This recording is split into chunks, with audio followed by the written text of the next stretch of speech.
please sit here. Honey, she's going to sit there. Yeah, you sit here because you need to get up and do your little pitch. Okay, I'll sit back here. You want a chair, Jerry? A treat because we have two of our members and volunteers and very active members of our Historical Society. Skip Sample, who was a past president and still volunteers and helps us with all our events and everything. And Lillian Reeher, who is on our board of directors, who is an artist, an author. Our books are here, so we're really pleased to have them here to share some historical information about Grove City. Before we begin, I do want to let you know that I hope all of you, if you have time tomorrow, to stop by the Historical Society at 1 o'clock. We're going to have a reading by Bob Couvert. He wrote a book, A Slide on the Bus, and he's just going to tell you just for a moment what that book's, what he's going to do during his reading tomorrow. Good evening. Glad to see a nice turnout. I've belonged to the Historical Society for a total of 3 years, and I have so many happy memories here that I decided to put them in a book. I have short stories. Some of them are, lighthearted. A couple of them are sad, and some of them actually make you think. So I'll be doing it at 1 o'clock. I'll be here, and at 3:30 I'll be up at the library. We donate everything. We don't make any money. We donate everything we make from the books to the Historical Society and or the library. Thank you. This is a story of you growing up in Grove City, is that what Yes. this is? Yes. Well, let's put it this way. I haven't used the names, your actual names won't appear in there, so any antics that you happen to be involved in, the name will be disguised. So some interesting stories about our hometown, Grove City. So if you're around about tomorrow, please come and join us for the reading at 1 o'clock. And now I'd like to turn the program over to Skip and Lillian. Okay, the title, sampling, I didn't do that, she did. She's a creative writer. Tonight, every teacher has a pass out, so I pass things out. I think we're short a couple, so if you didn't get one, I can make you some copies. Does anybody need any?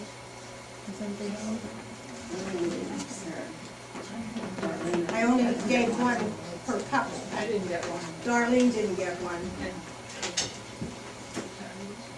Okay, well what I gave you is just kind of highlights of the history of Grove City, from when it started and some interesting things that went along. What we're going to do, I'm going to start, and then Lillian is going to pick up, and then I will finish it. So we're going to be juggling back and forth.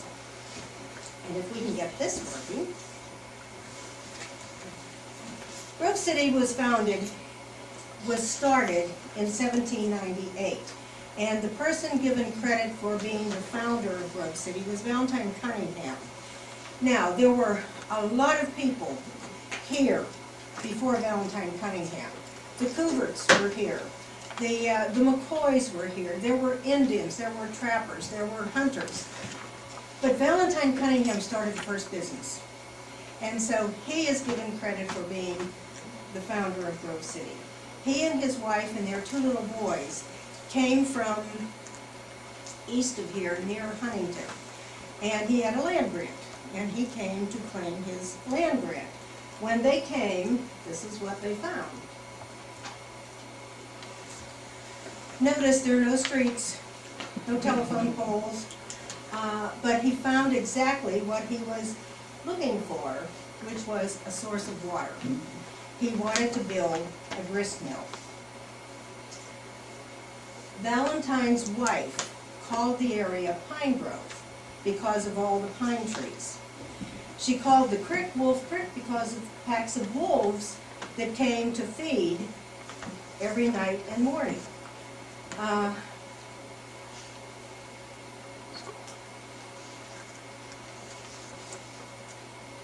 Help, Jane. Okay. Okay, I'm sorry. Can you do it there? I can do it here, but I can put new batteries into it. Let me just do that. I think it's batteries. Valentine Cunningham built the mill in 1799. His brother-in-law came with them, and his name was James Glenn. And he went north 1 mile and built another mill in what they called Slab Town, which is Route 208, Hallville. They called it Slab Town because, either because of the slabs of slate that they put on the road to cover the mud, or because of the slabs of wood that they put on the road to cover the mud. Maybe it needs to be over here.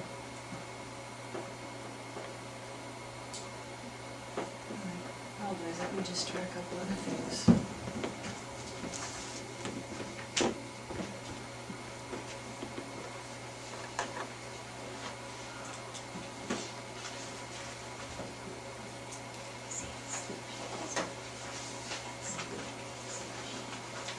Anyway, Valentine's first mill was torn down and a new one was built in 1805. About the same time, a road was designated from the Cunningham Mill to the Mercer County Courthouse. There's the mill. You can move it there? I got it there. Okay. I don't know if we're back in business or if I'll need to advance. Okay, well, we'll see. Margaret Cunningham died in 1800. Now, when they came, they had 2 sons. They also had a daughter. So my guess is she died in childbirth, within 2 years of them coming. Valentine Cunningham died in 1805. So life was extremely difficult, as you can imagine, and so they did not live long. They are buried in the Presbyterian Cemetery on Greenwood Drive. I was just there this summer, and that's where they are. The markers, and you can still read them, are there. This is the oldest existing house in Grove City. Do any of you recognize it? Yeah, it's on Liberty Street. It was not built as a house. It was built as a business, and it had 3 front doors. Now it has a front door and 2 windows. But the house was built in about 1840, and it was the office for the first tannery, and the tannery was in the basement and outside. It was the first post office and the first grocery store.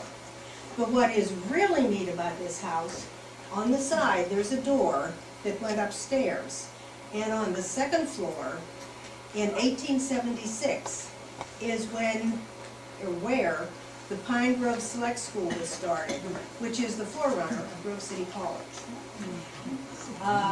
So it started there. The house was purchased in 1857 by the Young family, and if you remember the Young Dairy, that's where it was. And it remained in the Young family until Jim Young died in 2006. The family offered it to the college to see if they would like to have it, since that was where the college started, and they weren't interested in it. So I don't know who owns it now, but it is now a residence. It's not a business, but it's interesting because it had a modern convenience. It had a trap door on the 2nd floor, which probably had leather straps to a trap door on the 1st floor, and when you pulled the strap from the 2nd floor, both trap doors opened, and you could drop a bucket down into a cistern, and then you could pull the water out. So that was a modern convenience. I go every year to the 8th grade, and I give this talk. And I'm going Wednesday, teaching all day. I'll tell you, I'm a mess when that's over. But anyway, that's one of the words. Kids don't know what a cistern is. A tannery is where you go to get a suntan. So this year, I've been doing this for about 20 years. The teacher and I finally got smart, and we're giving them kids the kids' vocabulary words. So we're gonna give them some education.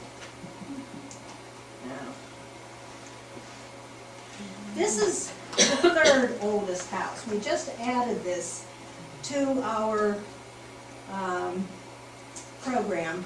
This was Mary Ann Collins' home. Can you tell us about it, Mary Ann? Yes, it was built, I could not find the material I wanted to get to before tonight. Late 1800s, a Sharon Herald article at one time, back when I was in college, called it actually the third oldest house in Mercer County. When my parents moved back to the Grove City area, they moved here because the Catholic congregation was in the Hallville area. Could you be a little louder? I'm sorry. When my parents moved back here, they came back, Daddy was in the service, and they came back to this area because there was a, well, I said that wrong. My dad's great uncle had been assigned to be the first priest of that Catholic congregation that was in Hallville. He came here directly from Rome in the late 1800s. He then brought his sister and brother-in-law from Italy to Grove City. They lived with him and cared for him till he died. And then when my parents came, Daddy was in the service, they resettled back in Grove City to take care of his parents. So that actually would have been the first Catholic manse, so to speak, in this area. And it was built there instead of Hallville. I was told, whether this is true or not, but I was always told it was because their plan was to build the Catholic Church, and they had the property purchased down the street on Broad Street. If you were to go up Broad Street tonight when you leave here, right where Grove Manor currently sits, to the alley that goes back in, how do I want to explain it? Beside Dr. Eaton's building. Back in front of me. Yes, all right. There's a brick home there. There's still a brick house standing. Grove Manor used it for residents to live in who didn't need a whole lot of care. But that originally was Nell Reed's tea room, and this house was right beside it. So the Church of God bought the property to build Grove Manor back in about 65, 66, right before I got married. And Jake Hall, if you remember Jake Hall, Jake removed 6 working marble fireplaces from that building. He understood the value of them. Okay, thank you. You're welcome. Now, this is the second oldest house. You all recognize that. This house was built by Squire Cunningham, who was one of the little boys that came with his mother and daddy. He also was instrumental in establishing the town and setting it up. All the brick was made on the property. And I am well prepared. The brickwork on this building is beautiful. The next time you go past, look at it. And I mean, look at it, you all know it. I bet you never knew there were pilasters along there and decorative brickwork. It really is a beautiful house, considering that it was built about 1850. So it's the second oldest existing house and is now known as Cunningham Hall. It is owned by Grove City College. Okay, this is an early map, and at this point I'm going to turn everything over to Lillian. I was afraid of that. I thought I could hide for the rest of the evening. I was having a good time back here. And Mary Ann Sarnatoro Collins is our newest board member, director. I'm going to point that out, so we're glad to have her. Eleanor Cooper isn't here, is she? Yeah, she is. I want you to tell them what you said following our trip. We went out to take pictures for this purpose of Wolf Township. And I think Eleanor hadn't really gone slowly through the township, which is the way you should go. And she said to me this last week, do you remember what you said? Well, how beautiful it was. Well, you said about your husband and you going back out, and I never knew what did you tell me? I never knew there was so much what around here. Corn. Corn, that's exactly what she said. Corn everywhere. We were just there this weekend too. Took another ride. Something draws you to Wolf Creek Township. My mother used to say, whenever you start to drive somewhere, you always end up in Wolf Creek Township, going up and down the roads. And I think for me, it was not only the love of Wolf Creek itself, but there are places where you don't have to notice whether there's a new AutoZone or not, or a new building, or a new cul-de-sac. But every single time you're a little bit unnerved and a little bit nervous about where the world's going next. If you go to Wolf Creek Township, nothing much has changed. Right, Jenny Turner? So it's that kind of place that kind of restores your soul, I think, in a lot of ways. The creek doesn't change. The creek starts in Millbrook and goes down to Slippery Rock Creek, which goes to the Connequenessing, which goes on down to the Allegheny. So Wolf Creek is the headwaters of the trickle that it is. It's the headwaters to a lot of aquatic life in this area. No matter where the realtor's phrase, location, location, location, is any more important than it was for the Scots-Irish settlers, who eventually ended up in western Pennsylvania. I'm sure many of you can trace your ancestry on one side or the other to the Scots-Irish. Emigrating to Canada, New England, or New York, they either settled where they landed or they began a trek westward. What was it they were seeking? They were seeking a location that felt good to them, which is why most of us end up where we are. Or if you're like me, you just never rolled any further from where you were born. If they settled where they landed in a city, most Scots-Irish were ill-suited to living in a city because they were used to farming. Those who could then traveled until they found their location, that part of the country which felt like home to them. In Pennsylvania, they found the rolling hills that they had known in Northern Ireland, where the Scotch-Irish had been planted by the English crown, which controlled the north of Ireland. In Findlay Township, Mercer County, Thomas Paxton arrived, bringing with him a heritage steeped in Scots-Irish history. He settled the Jersey cattle farm, or cow farm. You call milk dairy cows? Sue, can you call them cattle too? Sure, good. Called Irishtown Acres in the 1700s. Now keep in mind, Grove City settled 1796, but in the early 1700s, Thomas Paxton arrived, building his first home there in the early 1800s, so late 1700s, early 1800s. His ancestor had officiated in the execution of King Charles, and after the Restoration, fled from Scotland to County Antrim, Ireland, which is Northern Ireland, part of the planters established by the English crown. The Paxton farm stands today near Pardo, continuously owned by generations of Paxtons. Other Scots-Irish followed Paxton to Mercer County.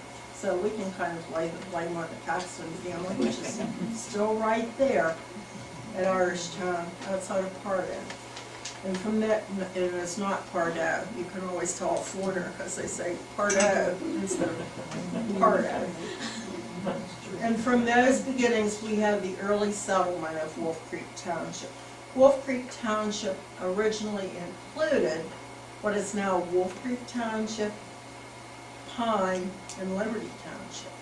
So all of those in early references could be referred to as Wolf Creek Township. In 1851, the township was split into Wolf Creek Township in the north, Pine Grove, the town, in the center, and Liberty Township, which is where the Beatties lived. And a, 2-century farmer, 3-century, 1828. The population in the township's 12,000 acres by 1870 was 555. And I have to insert here, I covered COG in the 1980s, the Council of Government, and my hero, Floyd Fisher, was one of the COG members. And of course, Grove City Smack Montgomery was a pretty strong character, and his goal was to have Wolf Creek Township developed with the sewer line. That was his goal. And Floyd Fisher had sat at the council meeting, and he'd listened meeting after meeting after meeting, and one night he stood up and I thought, uh-oh. And he said, Smack, we have 556 people living in Wolf Creek Township now, and who knows, 10 years from now, we might want 565 people living here, but right now we don't, he said. No sewer line. And to this day, to the best of my knowledge, there are no service stations, no commercial businesses within Wolf Creek Township. Now you can correct me if anybody knows of one that has sneaked in, but it is very pure township. So now we're looking at the Pine Grove map. This is 1900, and we're talking about Wolf Creek Township here, right here. Worth, north of Wolf Creek, is the headwaters of Wolf Creek. You can see where the creek starts there in Millbrook. Comes, no, I'm too ignorant to use it, thank you. And it goes through Wolf Creek Township in the center, down through Pine, and on into Liberty. So we're going to be looking at the homes on East Gilmore Road and Scrubgrass Road. Wolf Creek Township roads are parallelogram, so you can't get lost. You go north, you come to an east-west road, you turn, you go that way, and so on. When we started to explore Wolf Creek Township, Jane Cleary called me. It was Jane, Eleanor, and Skip and I, and Jane said, well, we need a map. And I said, no. And she said, are you sure? And I said, yes, because we'll just start and we'll follow where we're going, which is pretty much what we did. We just kept going and stopping in almost every place. There's a few shorter connecting roads, Bangs Road, Montgomery Dam Road, and Patterson School Road. So, can we have Montgomery? Yeah, but we're not going on Silver Road. Yeah, yes. You want me to advance? Just up. Oh, the minus. Okay. This is the Montgomery property. The dam, homestead, and school are gone. This is the site of where the dam was here. The Montgomery barn is here, and across the road was Montgomery School, a little ways up the road. And there also is a sugar camp across the road, which I think is still operating. Do you know, Norm? It isn't? Okay. But the Montgomerys are still on that same land. Indeed, a Paxton's son from Findlay Township is married to a Montgomery daughter, and I think that's so neat. It unites the two original families of Findlay and Wolf Creek Townships.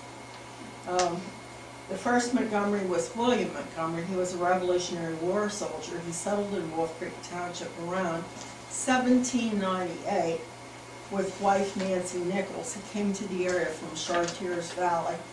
He had purchased land rights for 2 tracts of 424 acres each, which is a lot of land. The tracts included all 3 branches of Wolf Creek. The Montgomerys had 10 children. I mean, if you have 800 acres to work, I suppose you need a few extra hands to plan ahead. The first year, the two eldest, William and Thomas, aged 15 and 11, came with their dad and eventually stayed in the cabin while he returned for more provisions. And while on the trip, he broke his arm, so the two boys had to stay alone for a couple of months. The first crop the family planted in 1797 was corn. They're Irish. Potatoes. Potatoes. Planted taters. Yes, taties. Eventually, son John built a mill, and Montgomery School was built on the property. And then in the War of 1812, William and 5 of his sons served, coming home afterwards to build their homes and spend the rest of their lives on the land which is still lived on by the Montgomerys today. When you think about that, 5 sons serving us in the Revolutionary War. In 1887, a family reunion was held in the sugar camp that I mentioned earlier. And there were 500 family members attending, which was a pretty good turnout because they had to travel, some of them, some distance. All right, let me move on here now. This is the original dam wall, which is still on the property. And the late Mary Lou Rogers, who was my very dear friend and a good friend of the Turners, is measuring that wall, trying to show by her height how tall the wall itself was. These are the stones. If you can imagine building a wall with stones that size, you need good horses. This is the Montgomery homestead, which unfortunately is gone. This is why you want to keep pictures that you have of your own property and pass them on, because one day you go past them, they aren't there anymore. What I liked about this house was, this is the dining room, and at some point in its history, they had taken a Currier and Ives calendar and wallpapered the walls in the dining room. So I was very fortunate that Mary Lou and I were in that house and had permission to take pictures. Now the Murdoch home, you saw Cunningham on East Main Street. The Murdoch home is another Center Hall home. This family also came from Ireland. The spelling has been Americanized. The home was made of bricks made of clay on the property. And people who attended Montgomery School across Scrubgrass Road remember carrying water buckets back and forth from the school, from the home to the school. One of those was Linda Brodigan, if you know her. She went to Montgomery School and remembers carrying the buckets.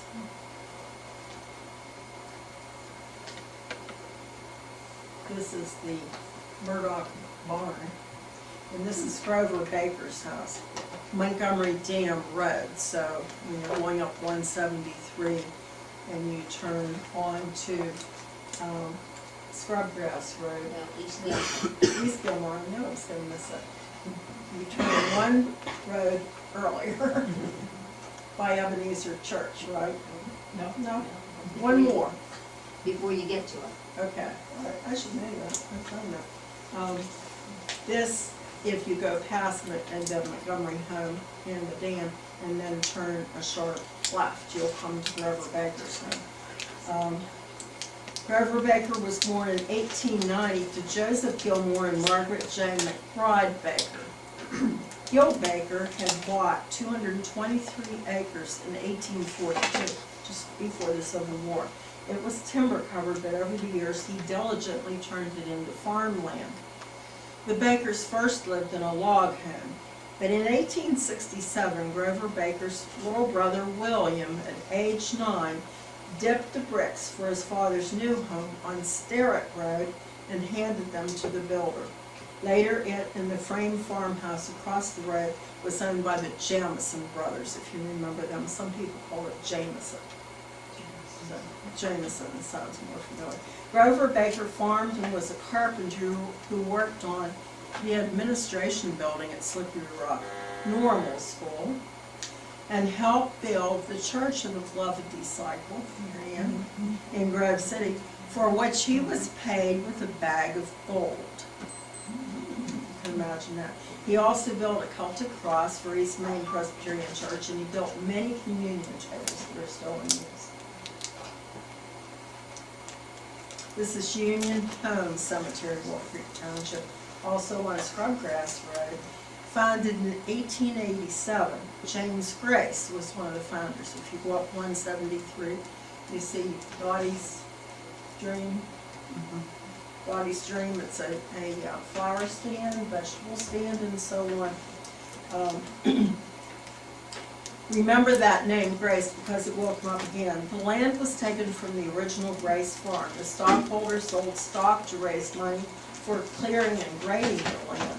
Many Wolf Creek Township settlers are buried there along with veterans. It's well worth a trip through the cemetery. It's well kept up and very attractive. Now we come to the William Patterson home. There are two Patterson homes, one on Scrubgrass, one on Bangs Road, right? Patterson School Road, Patterson School. Jenny, jump in here. I think you're thinking of one on East Gilmore. East Gilmore, right, okay. East Gilmore, this is the one on East Gilmore. Yeah. Patterson School was named for this family, including brothers Robert and William, who gave the land for the school. William Patterson built this brick home south of his brother's frame home, and he operated a store. And now we come to the,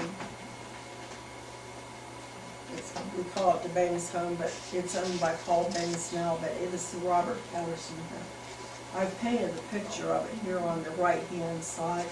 I called the picture Bone Warming Sun because the house is taken care of but not inhabited, and to me it was standing in the sun trying to get warm. This is on Beggs Road. Robert Patterson was a Mercer County judge born in 1803 of Scottish immigrants. His father was a weaver who had moved with his wife to County Down, Ireland. Because his in-laws were Catholic, they were burned out by Protestants living in the north of Ireland. When David Patterson and his wife emigrated to America in 1822 on the Rob Roy, everyone but the father fell sick with typhus fever. They landed in New York and moved to Mercer County, locating on these 400 acres of timberland in Wolf Creek Township. David died, the father, attempting to clear the land. If you think about it, he was a weaver. And going from weaving to trying to clear even enough land to build your house and your barn almost too much. When his father died, Robert, who built this house, was the eldest. He was 18 years old, and he built this frame house. He married Nancy Coleman, daughter of Joshua Coleman, one of the first settlers of Centertown. They had 6 sons and 4 daughters, but the grave claimed 5 of his children, as well as his wife.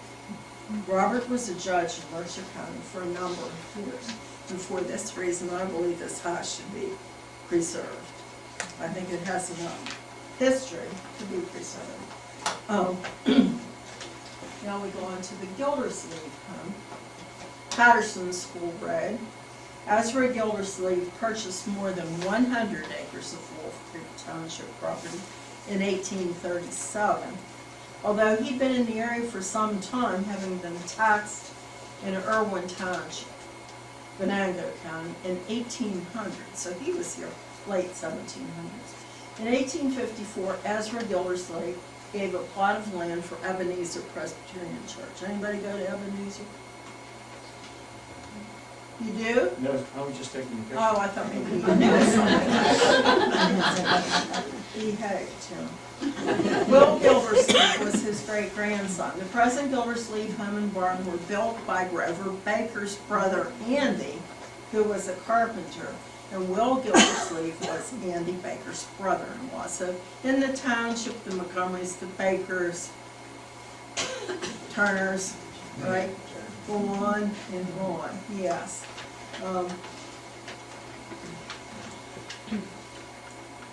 This This is Will Gildersleeve, the late Will Gildersleeve, and Nikki, his dog. And I was doing research in the 1980s on the Underground Railroad. And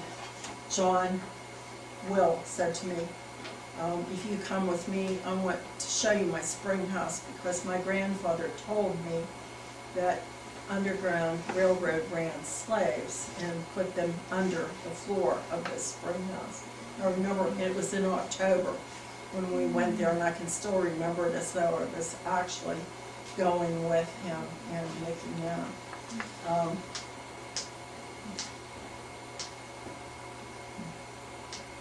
This is the Davidson home on Bangs Road as well, across the road from the Gildersleeve home. Davidson was the master carpenter for Ebenezer Church. The church had its origin when a family by the name of Barlow got a land tract from William Penn's heirs and then passed it to the Gildersleeve family. This is Ebenezer Cemetery, which connects with the Gildersleeve house and barn, and I do believe it's still owned by the Gildersleeve family. By 1841, Scrubgrass Road was laid out through Gildersleeve land from the Venango County line through Wolf Creek Township. It was a corduroy road, which means what? First hand up, it's there is no cross. Corduroy. It's road, they took down trees and put them sideways, and it felt like. Exactly. The last time I asked that question, nobody knew. That's why and Sandy Lake Road was originally a corduroy road. It made possible the first of 3 locations of Ebenezer Church at the crossroads of the old Harrisville Road. Now only Ebenezer Cemetery marks the site on John Gildersleeve's property. John is Will's son, Alf's grandson, and Ezra's great-grandson. The majority of the tombstones are 1855 to 1896 and mark Civil War deaths. Amongst the stones that of William J. McBride, son of R and J, aged 18 months, his stone reads, "Suffer the little children, and forbid them not to come unto me, for such is the kingdom of heaven." There are many children buried in the cemetery, and it's worth walking through just to get that feeling of Civil War deaths. The next is the Carnes home. This is where Mary Lou Rogers lived, and it's on East Gilmore. It passed from David Carnes to Charlie Carnes to Fred Carnes and then to Cecil Carnes, and then left the Carnes family and went to Mary Lou Rogers. This is the barn. Mary Lou was very good about taking care of the barn. She had the Amish restore anything that needed to be repaired. She would have an Amish crew come in and fix it and make it look really nice. This is the spring house. People washed on the second floor, washed their clothing, hung it up, dried it there, and it's very large actually. This is in Centertown. It's the Waldron home. Centertown's Scrubgrass Road. Simeon Waldron, son of Samuel Waldron, a Revolutionary War soldier, was the founder of the grist mill in Centertown. Have you ever been to Centertown? How many of you have been? Put your paws up in here. Yeah, Centertown. His wife, whom Orlo McCoy called Grandmother Waldron, wove carpets for everyone in the county in the second story of her spring house. She had been born in 1826, and when she died in 1912, Orlo said he drove a surrey to her funeral. At the time of her death, she still owned 50 acres in the Centertown area.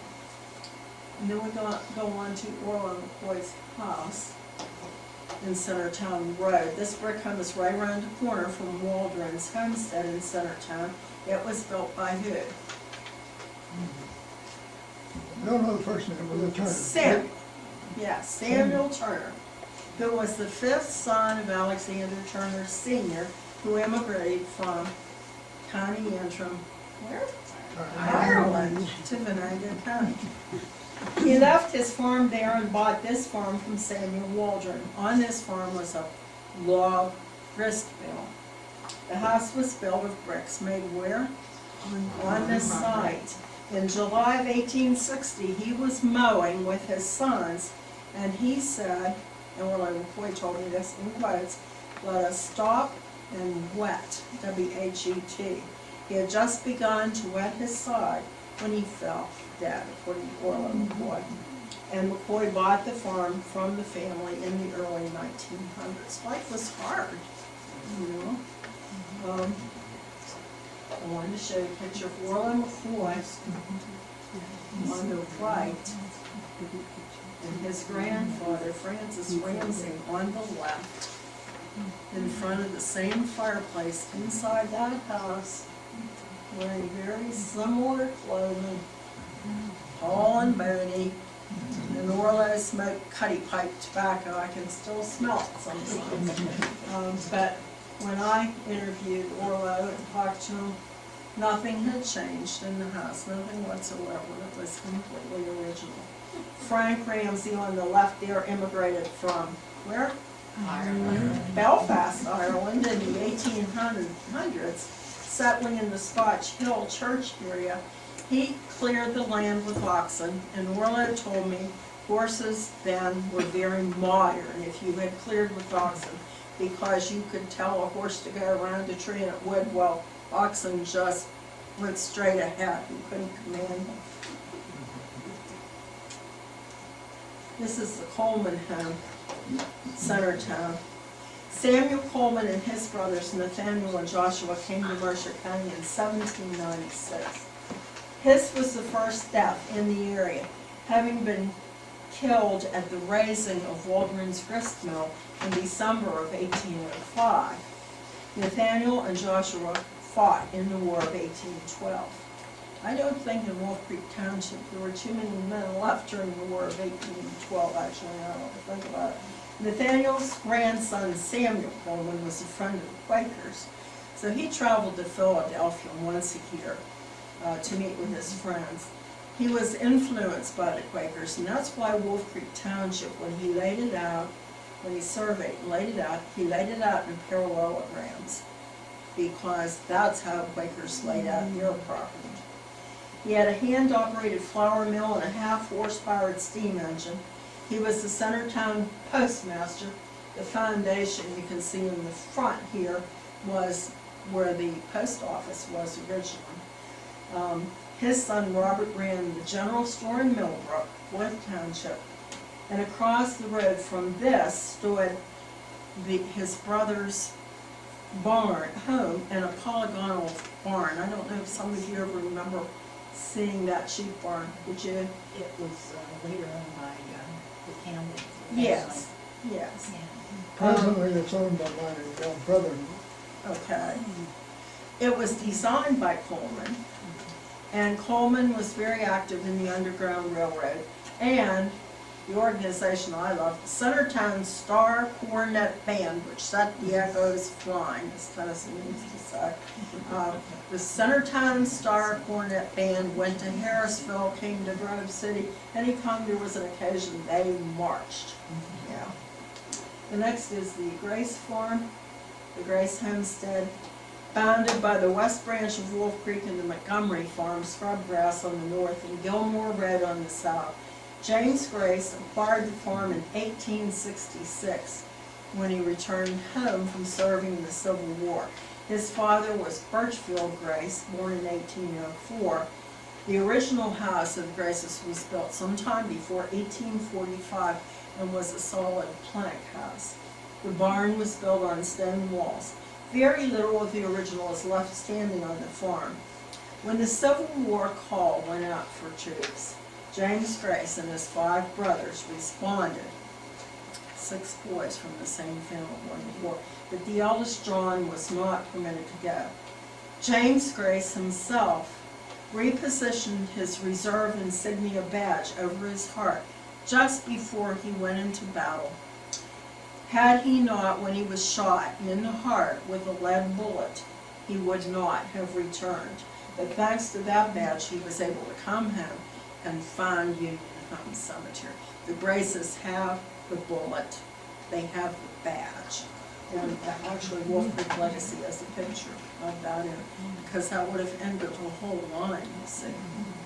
The next one is the Bram hustle. If you remember auctioneer Lloyd Bram, oh, someone should write a book about local auctioneers. Cal Wilson, Lloyd Bram, George Patterson, who's still auctioneering like that. But anyhow, this is where Lloyd Bram went. And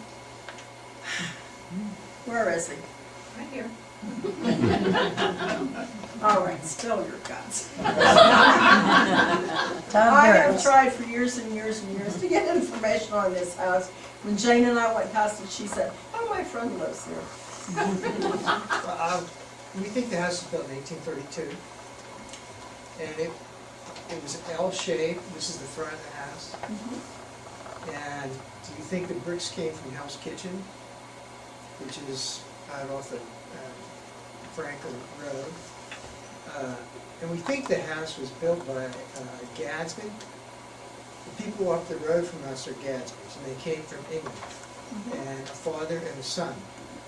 And the son went back to England and became a lawyer, and came back, and we think he built the house because this was fancier than the typical farmhouse at that time. And the outer walls are 3/4 of brick thick, and the inner walls and partitions are 2 bricks thick. So when we bought this and started to work on it, it had posted on electric, if you remember what that was. So now they have to take a chisel and a hammer and chisel channels for us to run our electric wires for power boxes like that. When we bought the house, it was in pretty awful shape. It's uninhabitable. It was yeah. We had to take the roof off, everything, rebuild that. And since the house was built with no bathrooms in 1832, when we opened the front door the first time, you walked into the bathroom, because it's a center hall with a matching room on each side, and they had just put a piece of plywood up, right where the stairs came down, and put a piece of plywood in the hallway, another piece of plywood, and put a commode, a bathtub, and a sink in. And the water came behind here is where the spring house was, and they had a big canvas hose that went down to the spring house, and they had a switch for a pump, so if you wanted water in your faucet, you had to hit the switch for the water, because they had no storage, they didn't have a continuous pump. So we had to rebuild the inside, and we changed the house from being L shape to a U shape. And one of the questions we are really intrigued by, and maybe some of you have an idea on this is the only house that I've ever seen in the eastern United States that has the porches going into the house instead of added on to the outside of the house. It's like, sort of like a sleeping porch in southern houses, but we don't know why that was built like that. But the house had, the chimneys were inside, so when you get down in the basement, underneath that chimney is a massive, big pile of stone. And that chimney still burns wood. And the other 3, there's each of the 4 rooms on the front, 2 on the first floor, 2 on the second floor, same size, same shape. It's old soft brick, so it's not safe to use. So we have gas fireplaces, but there's 4 fireplaces in the front of the house, and a great big huge fireplace in the back of the house. And the back of the house is just one room, 46 feet long and 23 feet wide. And you did this because? I was crazy. Because I wanted to support the economy of Wolf Township. You aren't running for office, are you? And I just wanted to mention something we talked about Wolf Creek, right across the road from our house is one of the little branches that becomes Wolf Creek. And we have 6 acres there. Since Gadsby's is a big dairy farm, or it was, they just closed down this summer, but we have 6 acres that is tied up into a conservation easement. It's all fenced, can't go in there. And the idea is all the water coming off that big dairy farm drops out, and then the water goes around, and there's a marsh behind this house, and the water goes into one of the streams down in the center town. So hopefully the water's like cleaner because of this sort of things. We'll have to get a before picture. You probably have a before picture. I have something like 2,000 pictures. So you can I have have. before picture. Oh, I thought you'd interviewed have, okay. way before, there were, Snyder was living at, Gerald Snyder, I believe. It was owned by 2 brothers who were attorneys in Boston. They were Snyders. And they were nephews of the last person who lived there. But when we bought it, there had been 2 tenants living there. One on the first floor and then one on the second floor. The only heat in that house was a potbelly stove in the kitchen and a potbelly stove in the second floor. That was it. Does the house have a soul? Is it what? Soul. The soul? You know, it's, I guess you would say yes, because it's, you know, it's so old and it's so special. And like, an example is, we were gonna put engineered wood floors in, because the floors that were in there were just, they were 3-inch planks, just cheap, soft wood. And in the kitchen in particular is planks, newspapers, linoleum. Newspapers, linoleum. Newspaper, like that. And then you had underneath the kitchen, there was about a 9-inch crawl space. So if you walked in the kitchen, like a lot of old houses out in the country, you could smell that dampness in the basement, you could smell that dirt all the time. So we put a basement underneath there. But we were gonna replace that flooring with 1/4-inch engineered wood. And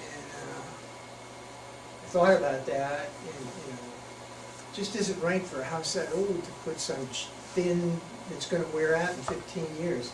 So we put 3/4-inch plank, old timber floors. So this house should be good for another 150 years. So can you do a lot of the other houses in the township? I keep sending you pictures of It this got me a project. little bit earlier, but my wife said 8 years back here beating a track to a Walmart, so I don't have any more. Well, thank you for that. The only thing I was about to say about it was this house has been restored magnificently. Norman?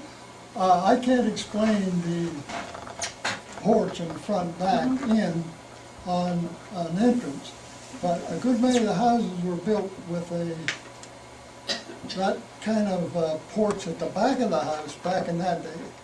It was called a summer kitchen. Now back in those days, they done canning and so on in the summertime, and if it was done inside the home got terribly hot. So they had a second kitchen that was open like a porch, and that's where they done their cooking and canning and stuff in the summertime to keep the heat out of the house. That makes sense.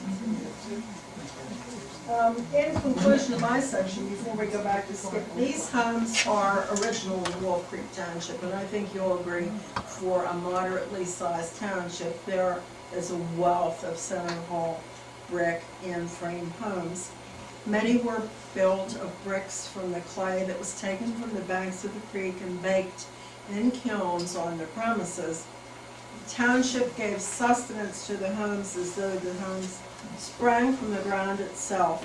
And through the years, the brick homes have remained rooted to the soil, noble architectural symbols of the permanence of brick, and in a more deeply interpreted meaning, symbols of the stability and permanence of the families within.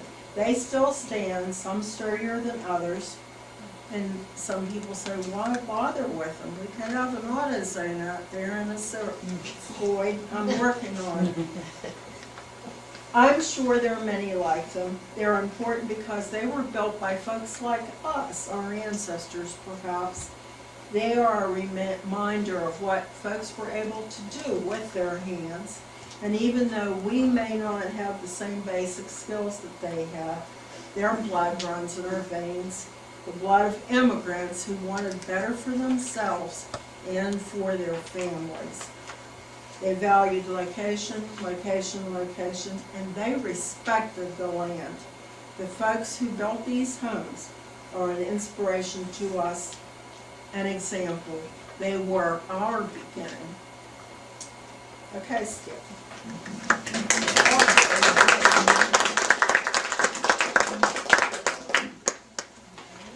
Okay. That's a great response. All right, come on. All right. Grove City had two things going for it. It had coal under the ground, and it had good soil on top of the ground. This map represents all the coal mines. All those little circles represents a coal mine. So mining was extremely important. The mines were mostly worked by Italians. We have a large Italian population in Grove City, and it's because people were brought over from Italy to work in the mines. The Hallville mine, for example, mined between 12 and 1,500 tons of coal a day. That is a staggering figure. The life of a coal miner was not very pleasant. They had what we would call a union. It was called the Black Hands. And their motto was comply or die. Every payday, everybody had to pay protection money to the Black Hand. If they did not, they just simply disappeared. No questions were ever asked, nobody was ever prosecuted, and the next payday, everybody paid up. The stories of what the miner's life was like is horrendous. They wore leather shoes, of course, wouldn't have tennis shoes, and the water would seep into their boots. And once the water got in and was heated by body heat, that kept their feet warm. In the wintertime, however, by the time they walked home, that water had frozen, and so they couldn't take their shoes off until the water thawed out that they could get their feet out from the boots. Oh, you missed a picture. Okay. The miners, and somewhere in here we'll get to the picture of mine houses. The people that owned the mines had houses. The men didn't have their families here, so they needed a place to stay. The mine houses were 2 rooms on the first floor and 2 rooms on the second floor. And the beds were in 24-hour use because the men worked 12 hours and were off 12 hours. And so they were just in constant use. One of the mines was the Pinchalong mine. And we have Pinchalong Road. There are mine houses along Pinchalong Road. Now, the mine houses that are left pretty much have been remodeled. In fact, Bob Siegfried owns one of them on Pinchalong Road, and it has been remodeled to the point that it was on the library house tour several years ago. So interesting things have been done to these houses. But the Pinchalong mine got its name because the miners were not very good at budgeting their money. And they would run out of money before payday. And they would go to the mine owner and ask for an advance, and he'd say, Pinchalong boys, Pinchalong, and he would not give them their money. So it became known as the Pinchalong mine. The other thing that Grove City had, as I said, was the soil. In the early 1900s, the government sent out a plea for a community in Pennsylvania to allow them to come in and put in a dairy to do experimental work.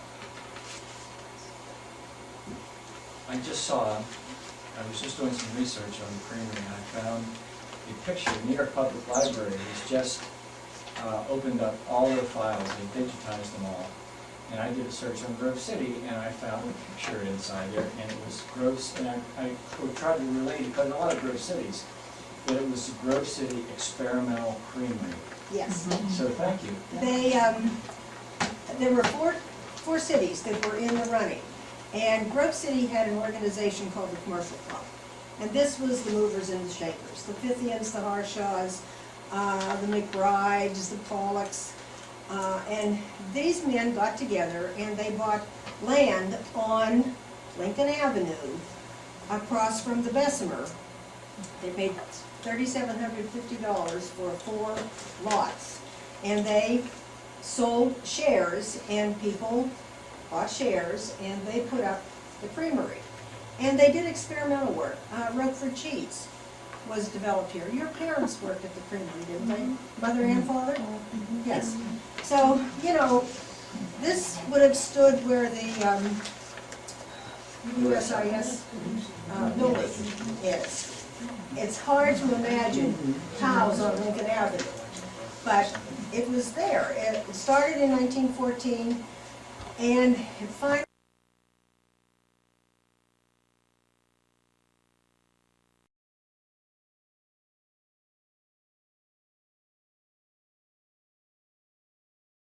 Couldn't find any of the information. I think there's a whole, I could just come down here. there's a 3-ring binder that I think is on the Is creamery. that, Right here. the experimental creamery thing really threw me, and I thought, wow, it'd be great if that picture, because it's a great picture. It's from a private photo collection of some person who had given it to the New York Public Library. It's a great picture. I'll post it here one of these Yeah, days. yeah, that's one, we have a magnet of that one. It was it. I know you were wondering.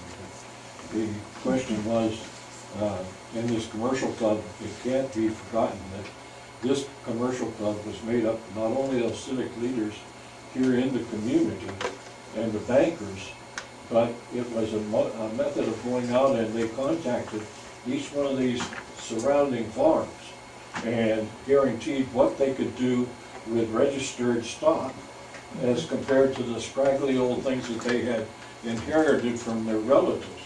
And so when they came in by train down at the train station down here, and right then and there they sold them out.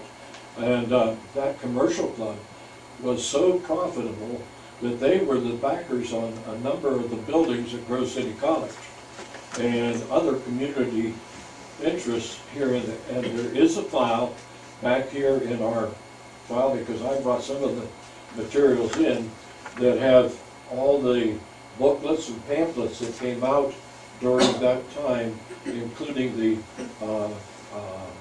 it was the start of the cow shows out here in Memorial Park, and all these local farmers competed to bring the best herd stock in. And it, but there's a booklet back there with, I'd say, about 8 to 10 pages that is strictly put out by, as a government bulletin on the Grove City Creamery and its experience. The commercial club also donated the land for the Memorial Park. That's how we got the park from the commercial club. In 1909, Isaac Kettler and some of the members of the commercial club decided that Grove City had grown to the point that it needed a hospital. This house, which is on West Main Street, was purchased. This house was built in the late 1800s by the Pearsall family. They were lumbermen from Clarion. And this house has absolutely gorgeous woodwork in it. It's supposed to be turned into a bed and breakfast. I don't know if it'll ever make it, but it's a beautiful house. And Mrs. DeArmond, Now, that's an old Grove City name. When they bought this as a hospital, she started a woman's auxiliary. And the women had a dinner and raised money, and they raised over $300. And with that, they bought gowns and furnishings for the kitchen. They had a garden that they grew vegetables and produce and canned things. And they provided holiday meals for the patients and made them favors. And of course, the auxiliary is still in existence, and it is one of the oldest in the state. So the addition at the back of the hospital there was the operating room. It has a marble floor, and it has a drain in the middle for the blood to run down, so it wouldn't be as messy to clean up after the surgeries. In 1913, well, before I go on to that, in also about 1909, O.O. Bashline came to town and started an osteopathic hospital. He worked at the Bashline Hospital for a little while, and then he went off on his own. And he had 4 hospitals in town, in private homes. One was 315 Woodland Avenue. It's a little 2-bedroom, and it had full surgical facilities. His nephew, Dr. Rossman, joined him, and he lived upstairs, and they had the hospital downstairs. There's also a house on Jackson Street that was a hospital, and then there was one on Poplar that's been torn down, and one on North Broad. That's why I asked if your house might have been the hospital on North Broad. Anyway, it's interesting. This remained a hospital until 1932, when the hospital needed to expand, and they built the one on Hillcrest Circle. Dr. O.O. Bashline had gone off on his own about 1912. In 1914, there was an air show in Grove City, and this gentleman, Louis Earl Sant, was invited to come and put on a show. He is actually a well-renowned, is that right? Pilot. He is the first pilot to land on international territory. He was from Erie, and people wanted to know, they wondered if Lake Erie ever froze over. And so he flew to Ontario, Canada, to find out if the lake froze over. Coming home, he gassed up at a local gas pump, and the gas was contaminated. And the plane crash landed on Lake Erie. Not in Lake Erie, on Lake Erie. And that's how he found out that, yes, the lake did freeze over. I don't know how good of a pilot he was, because he had had a couple of crashes.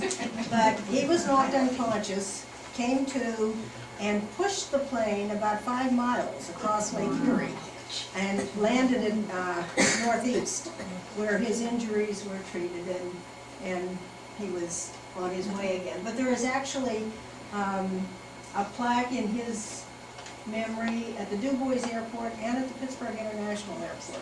I always think of it after I'm in the line to get into the airport. I should try and find it someday. But he came, and he took off from the college field behind Pine Street, got up to about 2,000 feet, there's another picture of the plane, and hit turbulence. Lost control of the plane, and there you can see him bailing out. Plane crashed, he came down, landed in a field that had just been plowed and fertilized with manure. Now, because it was soft, he only broke his leg, but it was a very bad break, and he was taken to the hospital on West Main Street. They didn't have any drugs, so his brother rented a train, went to Erie to get medication. By the time he came back, Sand had contracted lockjaw and died. So the plane was a pretty bad mess. But that's Louis Earl Sand, the first, Where did the plane land? right in that area, around the football field. Yeah, East Pine, yeah. One Yes. of our books, I believe, said that he landed in a rhubarb. Well, Is that right? I think it was rhubarb. I think Lillian wrote the book. well, I was there, that's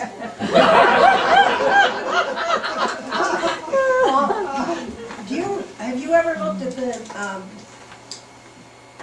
monuments on Broad Street? Well, there's one that talks about him, and I remember we were writing up the write-ups, and we came to this, and it said he landed in a field that had just been covered with manure. And we were discussing, should we put that in there, or should we leave it out? So that's my only frame of reference, that he landed in a field that had been covered with manure. I am sure you all recognize this. This is the Harvard Street underpass. This was put in 1914, and this is it under construction. And if you look, there are 4 houses. Do you have any idea what happened to them? Eleanor? Yeah, that's my house, the third one. This is They were Eleanor's moved. house. They These were houses moved. were moved. Now, these are big houses. All 4 of them were moved. This one is on Madison, and this one is on Madison.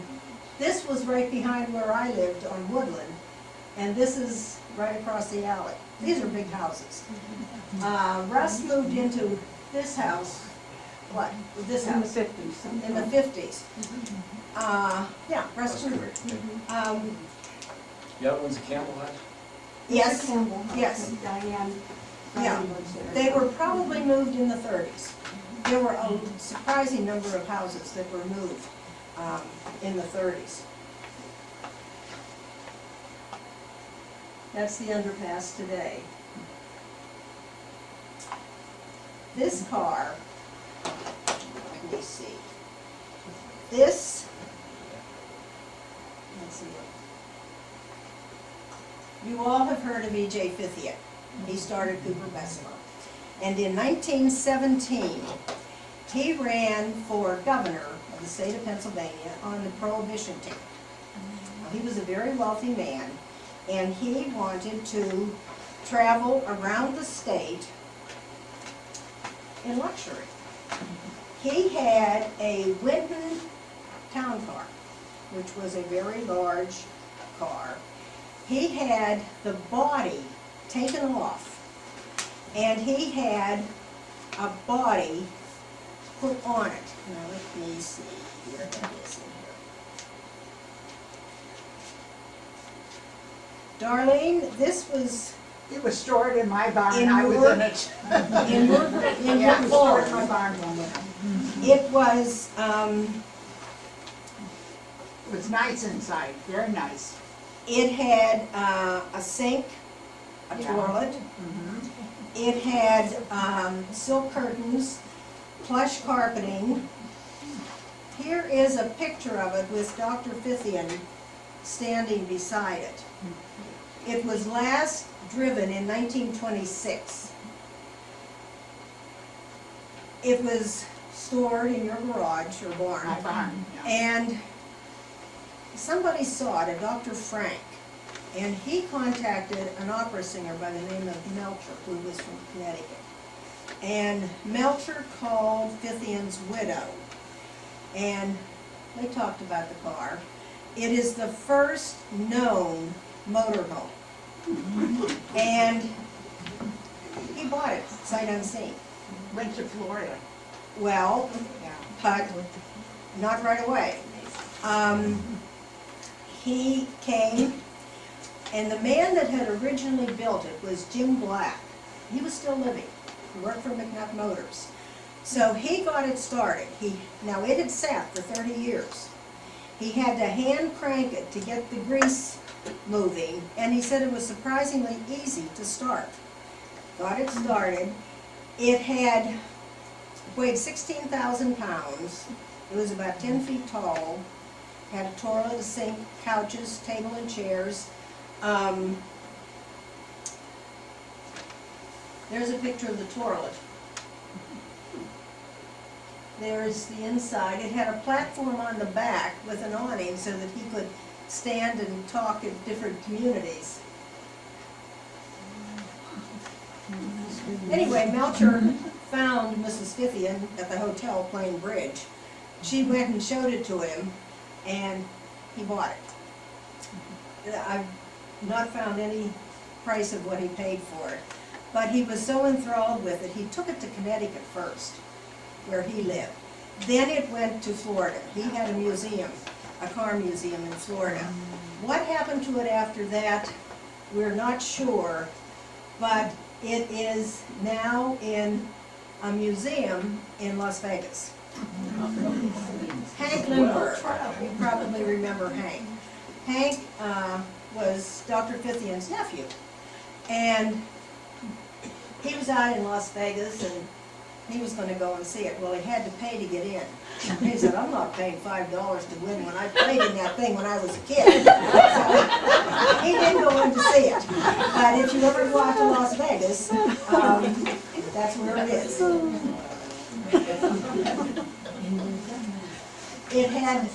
It could go up to 60 miles an hour and got 3 miles to a gallon of gas. Wendell August came to Grove City in 1932, and he was brought here by Dr. Fithian. Dr. Fithian was president of a bank, and Wendell August was in Broadway and was making furnishings for banks. And he had Dr. Fithian, or Wendell August, make the furniture for the Grove City National Bank. He was so impressed with what Wendell August did, he said to him, if you move your company to Grove City, I will back you financially and I will build you a building. And that's what he did. In 1932, he came to Grove City. He also built 5 houses for his employees. They're on Oakland Avenue. Gary lived in one of them. They're the same house, just set differently on the lots. And I put that story together because Henry Lindbergh, Sr., Hank's father, was brought to Grove City to design the plant and to be the first plant manager. And Martha and Henry lived in one of those little houses. And I asked Norma, their daughter-in-law, if that had been a company house, and she said yes. That Doc, as they called him, had built these houses for the people that were coming to work for him. So that's Wendell August. That picture was probably taken in early 40s, so they had quite a work group. Business was bad for Wendell August, and he had 6 blacksmiths working for him, and he was a blacksmith, and so he had these men to support. He heard that Alcoa was wanting to build fancy gates for in a science center that they had, and he had never worked with aluminum, knew nothing about it. But he went to Pittsburgh or New Kensington, which is where the science center was, got aluminum bar stock and took it back and gave it to his blacksmith and said, what can you do with it? So they experimented, and that's one of the tables. They came up with this design. Now, it's a little hard to see. We never turned the lights out, Jane. No, I'm sitting back here. That was your job. You said you'd do it later. This is the design that they came up with. And Wendell August took this to Alcoa, and they said, whoa. They thought it was steel till they picked it up and it was light, and they realized that's aluminum. They said, okay, come up with a design for the gates. This is the prototype that he came up with. So he went back and they said, yeah, make us the gates. Now, if you look, you can see that same design all through the gates. These stood in New Kensington for about 80 years. When they closed the Science Center, they gave the gates back to Wendell August on a loan basis. They still owned them. Alcoa still owned them, but Wendell August had them. When they had the fire, the gates were damaged. But they've been repaired, and when they repaired them, the repairs stood out. Of course, they were coal black from standing in Pittsburgh for 80 years and then going through the fire. So they had them sandblasted and brought them back to what they originally were.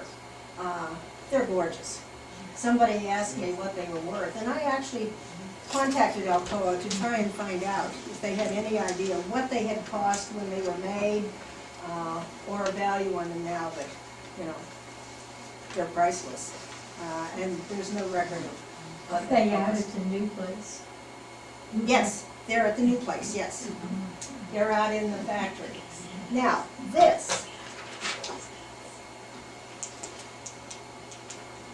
Ira Kaufman asked Wendell August if he could make a plate with a picture of his house that he had just built. Not falling water, this was a house before falling water. And Wendell August said, sure. So he got a picture of the house, went back to his blacksmith and said, now what do we do? So the Till Rossi came up with the idea of cutting a design into a piece of steel and pounding it into the aluminum. This is the original die. This is the plate. Chuck Bestwick bought this plate at a Kettler's sale. The Kettler that was the dentist. George Kettler was it?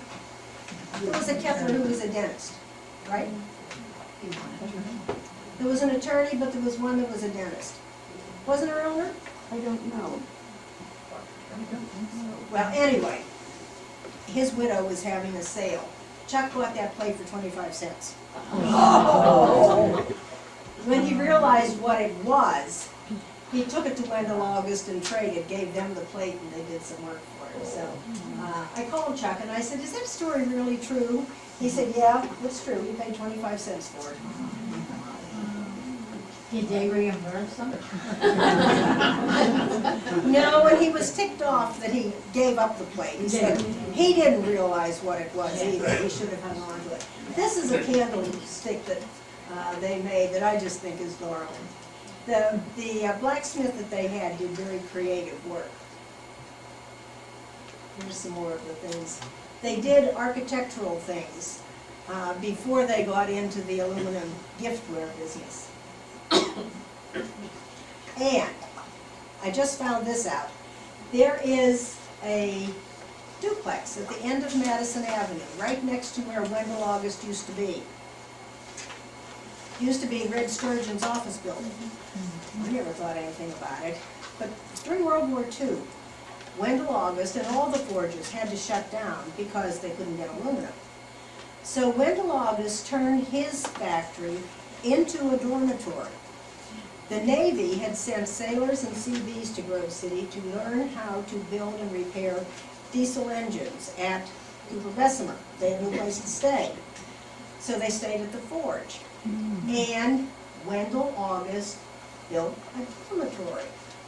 Oh, not a dormitory, a mess hall. Well, I knew that. That's the mess hall. I found this newspaper article talking about the wonderful facility that the sailors and Seabees had. And it's that building that is now a duplex.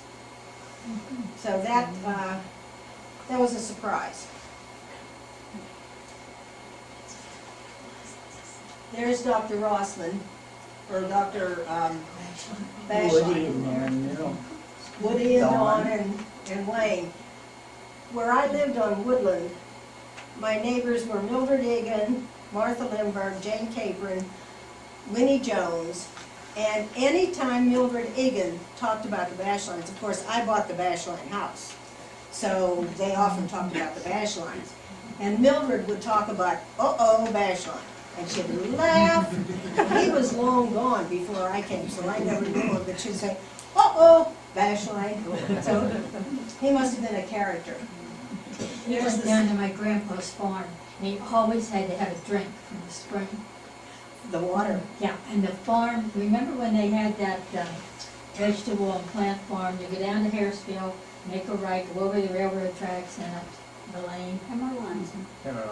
Yes, Yeah. that was my grandpa's farm, but anyhow.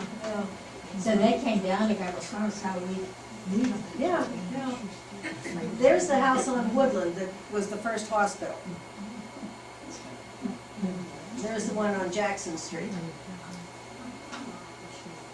Of course, there's the osteopathic hospital. The nurses that worked there, they had 2 nurses' rooms where the nurses could go and relax, except they were always being used, so the nurses never had a place to go. And they said the hammers never stopped going. They were just constantly building and changing and remodeling. And then, of course, they bought the Fithian estate and turned it into the hospital. And there's the hospital today. George Junior Republic was started in 1909 by 3 attorneys from Pittsburgh who were concerned about the plight of delinquent boys in western Pennsylvania. They found a facility in New York that was run by a judge, and they used that as the model. They originally called the school the Pennsylvania Junior Republic, but then they changed the name to the George Junior Republic in honor of the man that originally had the idea. This is the first house. They started with 3 boys. This is the current school. They now have over 500 students. They have facilities in several communities in Pennsylvania, plus in several states. They have a program called BARJ, B-A-R-J, and it is Behavior and Restorative Justice. And these boys, as part of their sentence, have to do community service. Well, they maintain the Rotary Memorial Garden out at the park. And they like doing that. They take pride in it. Matt Louise, whom some of you may know, is in charge of the boys, so he always goes with them. They shovel sidewalks in the wintertime.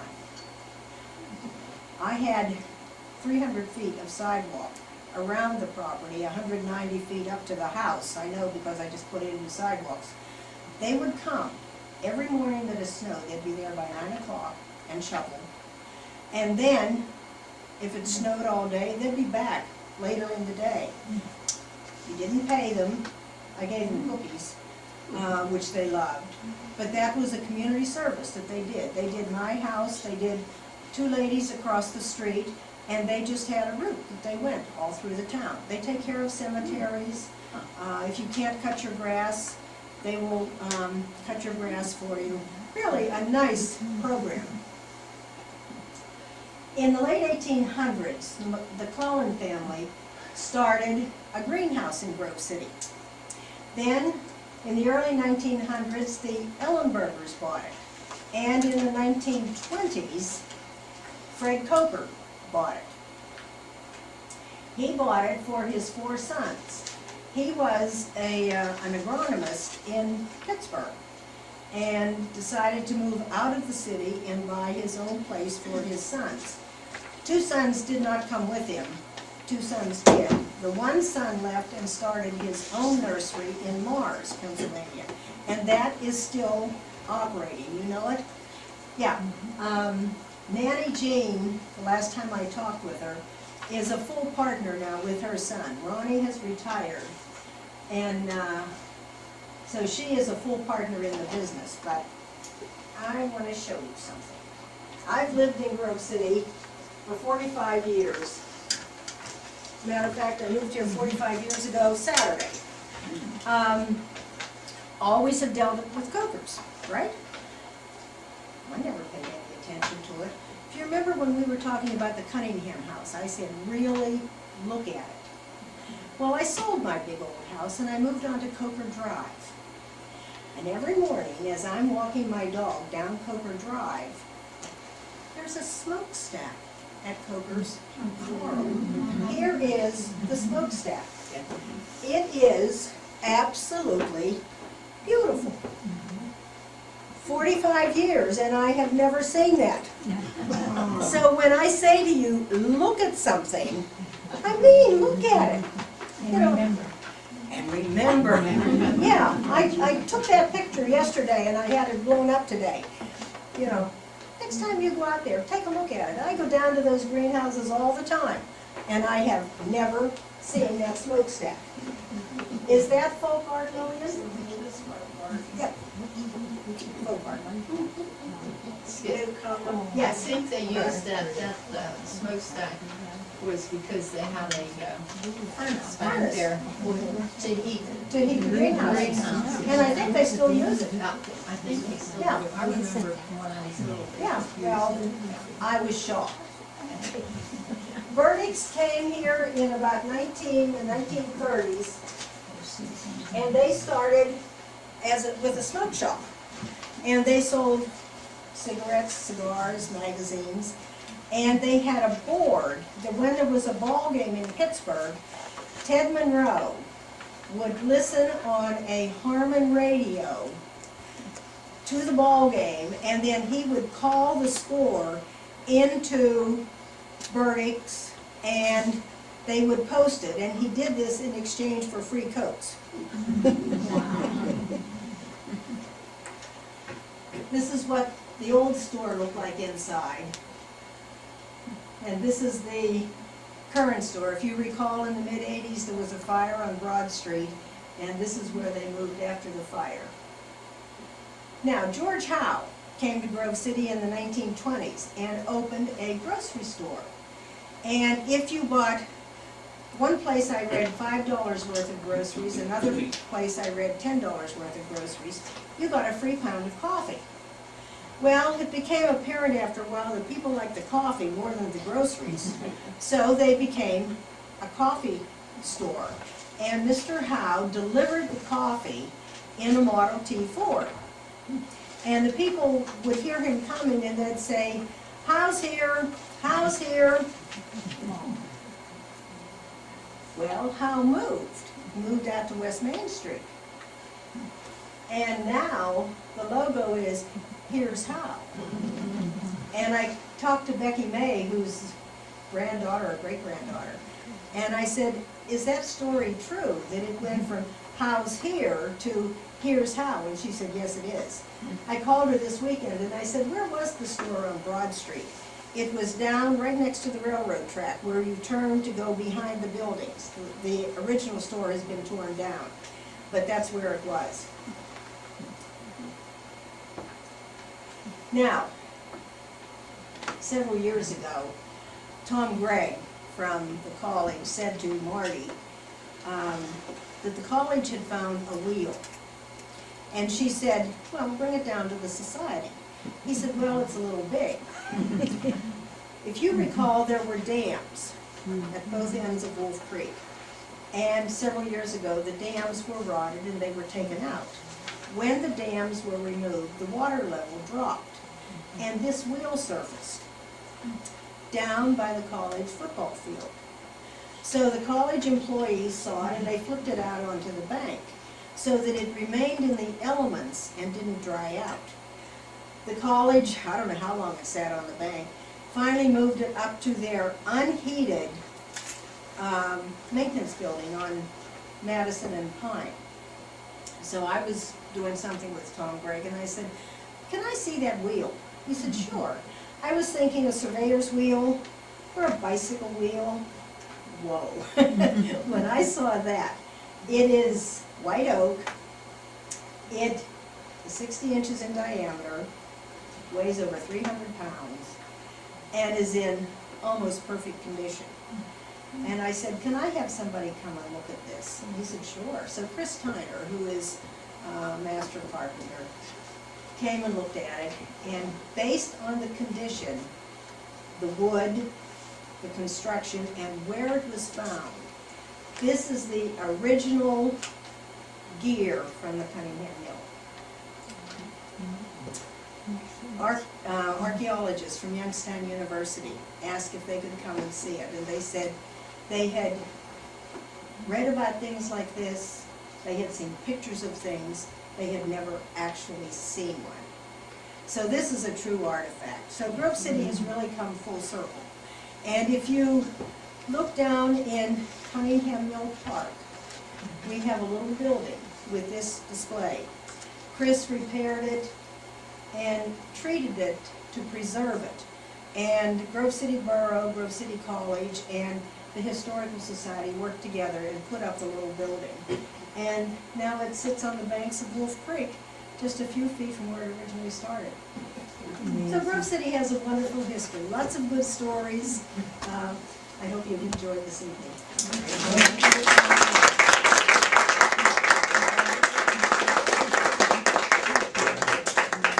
You know, Lillian said that the kids didn't know what a cistern was.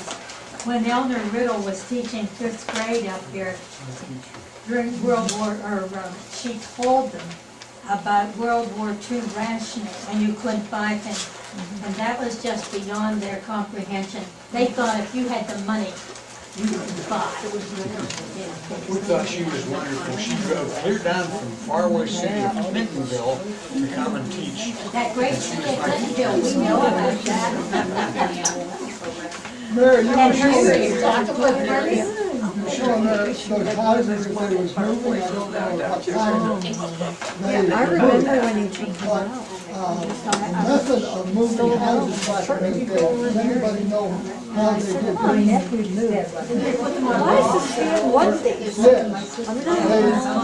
pulled the houses with teams of horses, and they had logs that were all like the same size. And they put the logs up to the front, they pulled the house, and then as the logs rolled out of the back end, they carried it around to the front again. In fact, the house where the Chevy Garage stands on 58 was moved to its present location that way just a few years ago by 85-year-old man and his 2 sons that still did it that way. No, it wasn't. These people were from Greenville. And now I'm hungry.